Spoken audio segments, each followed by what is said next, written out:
Привет, меня зовут Саша Акимов, и сегодня я хочу вам рассказать про объектив Panasonic 12-60 мм f3.5, f5.6. Конечно же, для системы микро 4/3.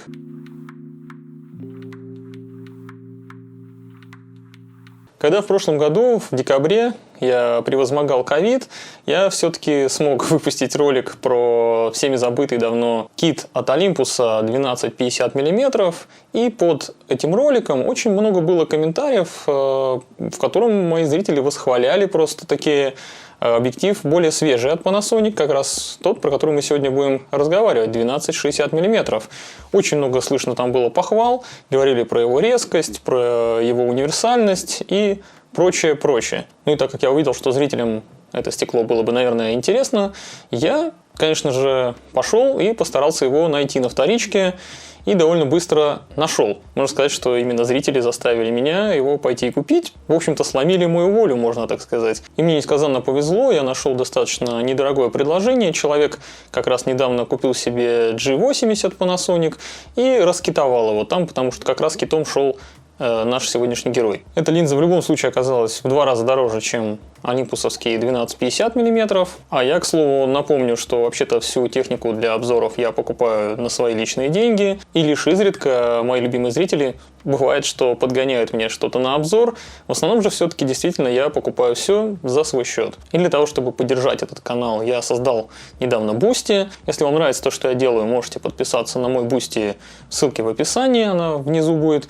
И также можно по QR-коду, если смотрите, допустим, с телевизора или на мониторе. Можете просто телефон навести и просканировать. А то я действительно без шуток сейчас бедствую, хотя виду, конечно же, не подаю. Но не могу сказать, что дела мои прямо радужные. Ну, в принципе, я думаю, как и у большинства более-менее адекватных россиян. Буду максимально благодарен, если вы сможете поддержать меня в эти сложные времена. Ну, хватит о грустном, давайте все-таки вернемся к объективу 1260. И я сразу хочу сказать, что этот объектив меня вообще ни разу не разочаровал. Я ни на секунду не пожалел, что послушался комментаторов под тем роликом и побежал его покупать. Потому что это просто отличное стекло, но не будем забегать вперед, я последовательно расскажу о нем.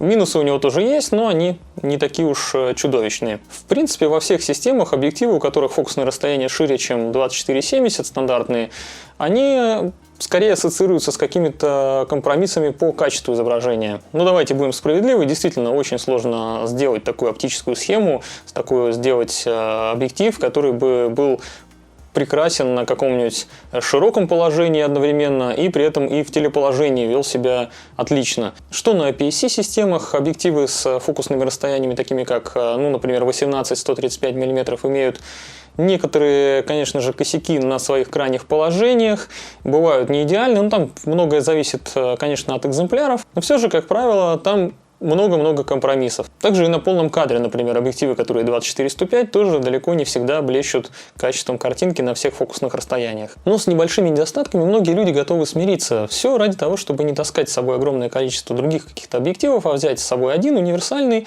и просто, если тебе нужно что-то приблизить, зазумировать. Все-таки в каком-нибудь путешествии гораздо удобно обходиться одним универсальным каким-то объективом, чем таскать с собой огромное количество каких-то светосильных фиксов. Особенно если у зум-объектива, который ты с собой взял, 4-5-кратное увеличение, то, в общем, это отлично. И большинство людей готовы действительно смириться с какими-то небольшими недостатками, наподобие там, то, что у тебя в максимальном телеположении чуть-чуть смягчится картинка там незначительно, или то, что у тебя на широком углу, например, будет действительно все углы вообще в хроматических операциях. Да бог с ним, можно все это практически исправить на постобработке. Можно аккуратно скорректировать, накинув шарпа, например, падение резкости по краям кадра. Во многих ситуациях это легко исправимо. К тому же большинство RAW-конвертеров прекрасно способны собственными алгоритмами подавить какие-нибудь хроматические аберрации. Плюс многие производители выгружают в RAW-конвертеры свои собственные профили объективов, и опять же легко с помощью этого исправить многие недостатки. Но вот как-то так, я не знаю, по каким причинам случилось, но вот как раз в системе микро 4/3 довольно большое количество универсальных зум-объективов, у которых большая кратность увеличения, и при этом Практически безупречная картинка на всех фокусных расстояниях. В основном это, конечно, про-стекла, такие как Olympus 12100 f4, один из моих любимых вообще объективов в принципе в системе. И также старший брат, более светосильный, более крутой от Panasonic, те же 12-60 мм, но f2.8 и f4. Но при этом и среди объективов, которые не такого высокого уровня, не такие дорогие, довольно большое количество прекрасных образцов. Например, тот же Olympus 1250, он, конечно, похуже нашего сегодняшнего героя, но не сильно, и он, в общем-то, тоже прекрасен. Ну и начнем наш обзор 12-60 мм с его внешнего вида, с того, как он управляется, ну а дальше уже перейдем непосредственно к картинкам.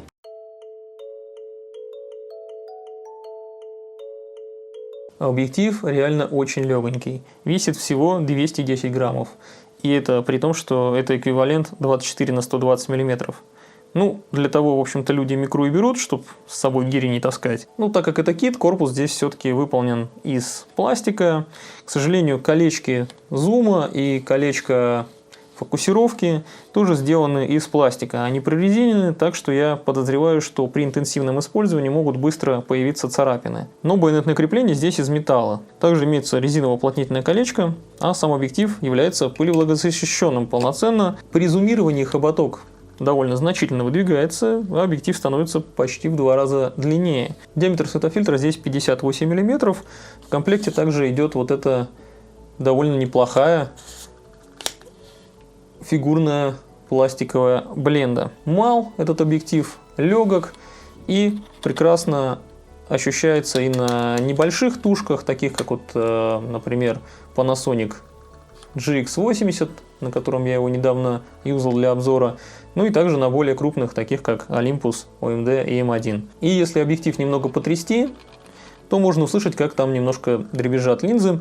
Дело в том, что он обладает все-таки стабилизацией и достаточно неплохой. Например, когда я юзал его с камерами, у которых нет стабилизации, он прекрасно себя показывал. Ну, где-то я думаю, что 4-4,5 стопа точно компенсировал. Ну, а на Panasonic, на родненьких, которые с ним на программном уровне вообще отлично дружат, он вообще может работать в паре со стабилизатором, который устроен сейчас в практически всех уже современных Panasonic. То есть у него и здесь будет работать стаб, и в тушке самой будет работать стаб, и они будут работать в тандеме.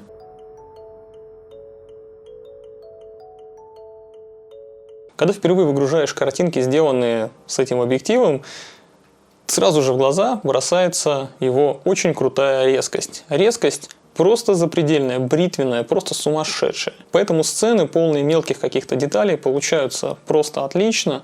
Например, какие-то шершавые, ржавые поверхности. Все это просто прекрасно передает этот объектив.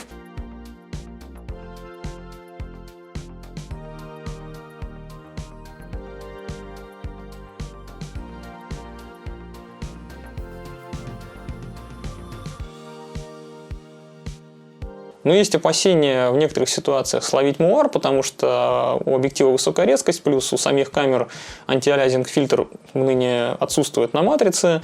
И шанс, естественно, такой есть, но он почти призрачный. То есть я буквально на единицах фотографий смог словить муар на камерах микро 4 третьих, с которыми я его использовал, потому что большинство из них прекрасно на программном уровне, на уровне процессора, на уровне обработки подавляет все-таки муар. И редки достаточно такие ситуации, когда он у тебя появляется на картинке.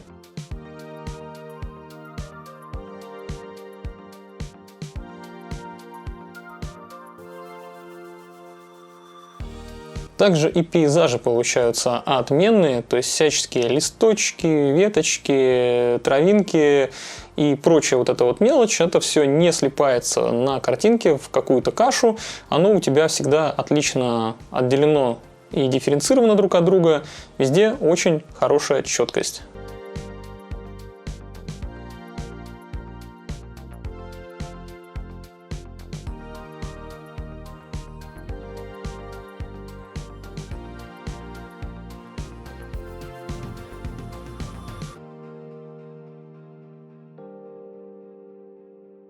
Ну и благодаря тому, что объектив очень близко фокусируется, при этом у него и очень высокий микроконтраст, он отлично подходит для макро. Ну, понятно, что на любительском уровне, но действительно макроснимки ему вполне себе подвластны, всяческие вот тычинки, пестики, вот эти вот все лепесточки, цветочки, это все ему очень нравится и у него отлично получается.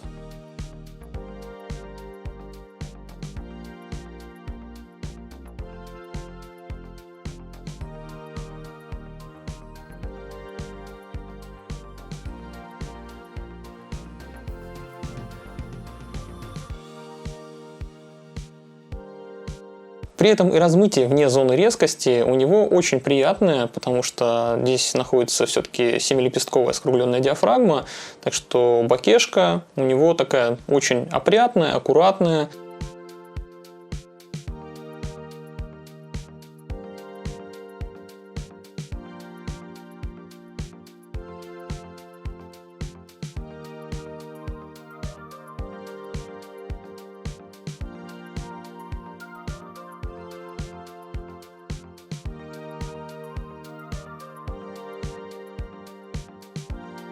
Но, несмотря на это, даже если ты сделаешь максимальное фокусное расстояние, что-то более-менее вблизи будешь снимать, то все равно у тебя супер нежные портреты каких-то, не знаю, маленьких няшных девочек не получится. Потому что хоть ты получишь бакешку и отделишь ее, саму эту девочку, от фона, но при этом у объектива очень высокий микроконтраст, и свойства, которые прекрасны для пейзажа и для макро, они здесь скорее не играют на руку объективу, а играют против него, потому что потом на постобработке тебе придется заниматься очень долго ретушью, убирать каждую неровность кожи, на какой-то минимальный какой-то прыщик. Все это будет очень сильно видно и детализировано. Но зато, если тебе захочется поснимать как противоположность какие-то брутальные мужские портреты, объектив подходит как нельзя лучше. То есть что-то там бородатое, с обветренной кожей, шершавое. Вот это вот все ему отлично будет удаваться.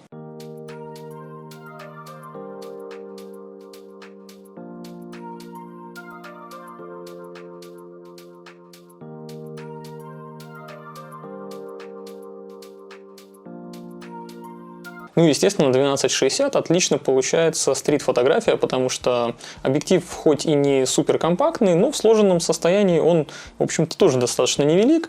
При этом у него широкий угол 24 мм в сложенном виде как раз-таки. И у большинства камер, на которые я его нацеплял, у них имеется электронный затвор и быстрое достаточно считывание без какого-либо роллинг-шаттера. Поэтому я наснимал большое количество различных фактурных персонажей бесшумно и аккуратненько.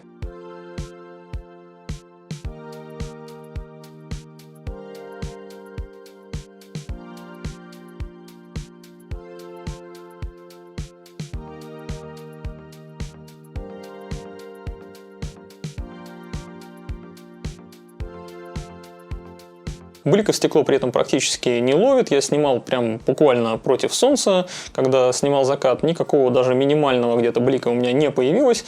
Но я смог все-таки поймать засветку, когда под очень острым углом направил на объектив солнечные лучи и максимально зазумировал. Вот в этом положении я смог добиться серьезной такой вот засветки с искажениями цветов. Но это единичный случай, и я прямо-таки старался его получить. А так, в большинстве ситуаций просветление хорошее, внутри каких-то переотражений особо не происходит. И бленда, которая имеется в комплекте, она замечательно защищает от боковых засветок.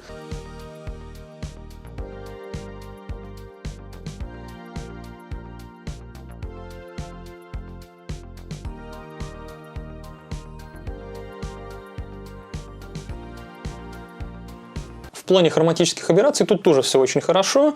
Единственное, что я хотел бы заметить, что именно на камерах Olympus на широком углу все-таки можно получить в самых углах кадра фиолетовую кайму на мелких объектах. То есть действительно хроматические аберрации, если ты на какую-нибудь камеру Olympus нацепляешь, немножко проявляются на широких углах. Но когда ты используешь объектив на современных камерах от Panasonic, например, вот я, который недавно GX80 тестировал, на нем на всех фокусных расстояниях картинка очень чистая, но это скорее всего потому, что на программном уровне объектив все-таки родной панасониковский дружит с родным панасониковским софтом в тушках.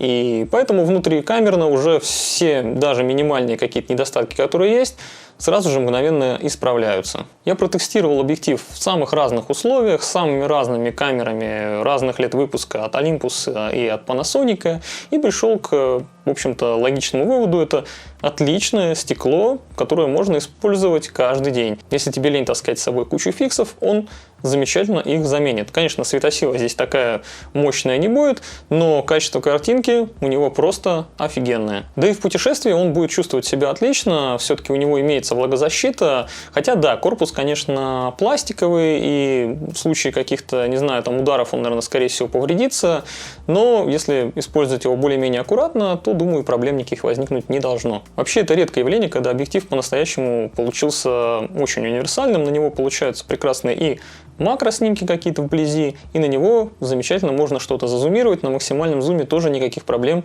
с качеством картинки нет. И при этом у него самые востребованные фокусные, это 24-120 мм в эквиваленте, естественно. И поэтому на 24 мм можно и где-то в замкнутом пространстве вполне нормально поснимать, чтобы у тебя все помещалось, и при этом, допустим, приблизить какой-то объект на 120 мм. Но надо отдавать себе отчет, конечно, это не топовое стекло, как какой-нибудь 1260 f2.8 f4 от того же Panasonic, но в плане качества картинки он почти что не уступает вообще ни одному другому объективу из высокого класса. И при этом объектив стоит в 2-3 раза меньше, чем какое-нибудь топовое Pro стекло на микро 4/3, и за эти деньги это просто супер стекло. Ну что ж, я надеюсь, что обзор мой окажется для вас полезен, если вы будете искать универсальный зум-объектив на микро 4/3. Так что не забываем подписаться, поставить лайки, написать в комментариях, что думаете по этому поводу.